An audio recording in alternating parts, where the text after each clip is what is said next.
I need to remember. Mumble. Mumble, yeah, don't, that's right, it sounds like mumble. That's what you should say. Yeah. Okay. All the best. All right, thank you. Good afternoon, everybody. In a true gesture of cultural exchange, Mark Elder has very kindly offered to sing Forever Love as an encore tomorrow night. And now I'd like to introduce you to the composer of Forever Love, Leon. Please welcome. Good afternoon, everyone. It's great to be here. And thank you for giving me this opportunity. I've never done anything like this before. I'll give you a bar for nothing.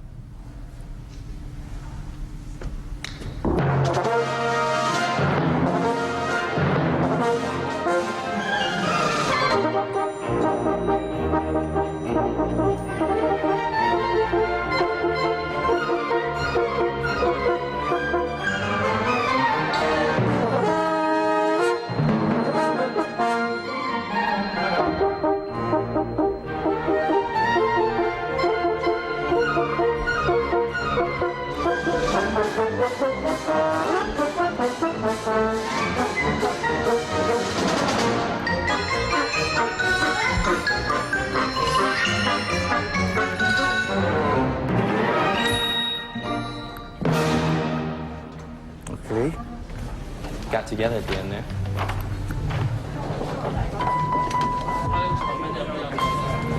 Hi, Angeline. How are you? Good, how are you? What goes through your mind when you're preparing to get up there in front of all those people? I think the conducting part of it, because I kind of feel responsible when I'm up there with the baton on the podium for the performance, the quality of the performance, the 90 members of the Hong Kong Phil.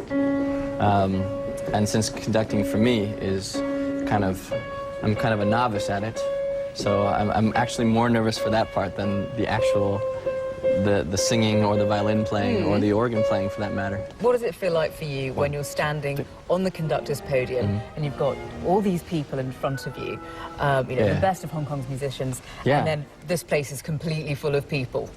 Well, it's an amazing feeling to be able to just,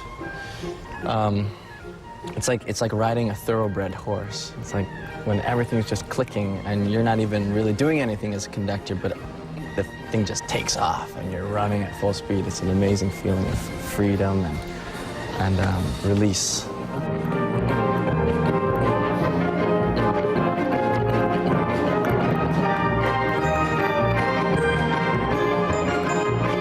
I'm a huge fan of conductors, and I have these favorites, like Leonard Bernstein's my idol in so many different ways.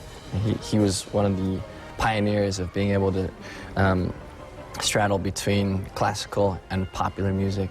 And he got a lot of flack for it back in the day. He got a lot of criticism. Yeah, he did. And starting off as a conductor, he also got a lot of flack for being a young conductor. And everyone thought that he was just too green. He didn't have the maturity. He didn't have the gray hair yet. And I did feel criticism, a little bit of resistance at first about, conducting. Does this kid really know anything? He's coming from the pop world. And, really? Yeah, is he just going to stand up on the, is he just going to stand up on the podium and pose for the photo op or something like that?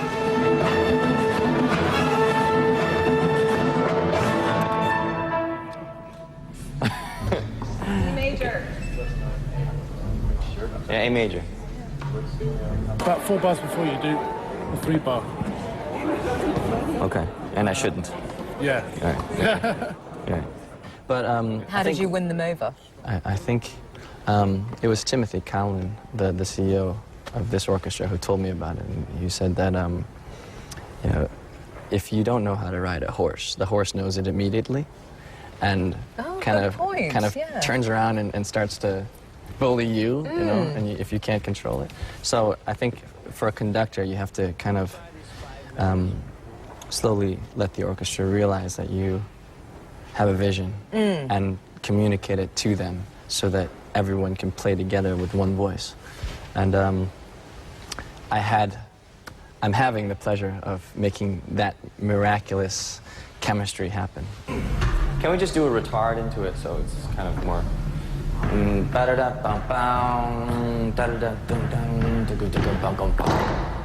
Something like that. Maestro, would you like to suggest? Sure. Last time we did this, we ended the second bar of 40, 5 Da-da-da. Okay, so another downbeat of 541. All right, let's try that. Thank you.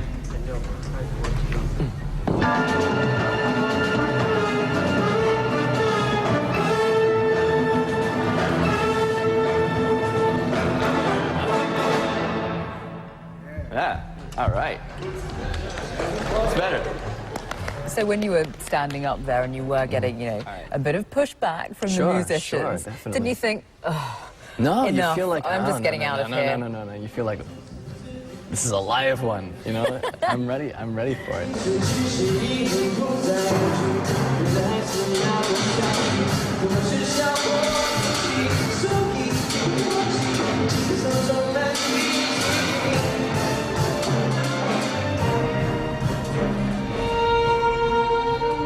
What do you think you're going to take away from this experience?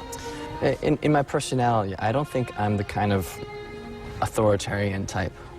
I'm an artist in my own albums, and it doesn't require a lot of communication with other people during the production of the album, because I write and arrange and produce just by myself, just all alone, and the instruments. It's just me locked in a studio, and that's my personality.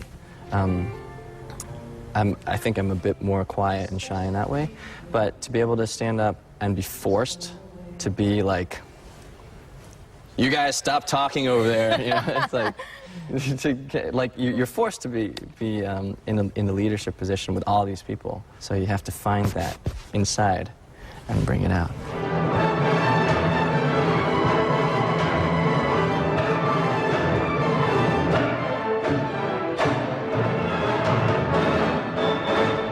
What happens when you mess it up? That's what rehearsals are for. Yeah. And that's another thing that's really funny in the pop world. When people mess up, they're just like, wait, let's do that again. And the crowd's like, yay! Right? But in the classical world, if you mess it up, they're like, did he just mess up?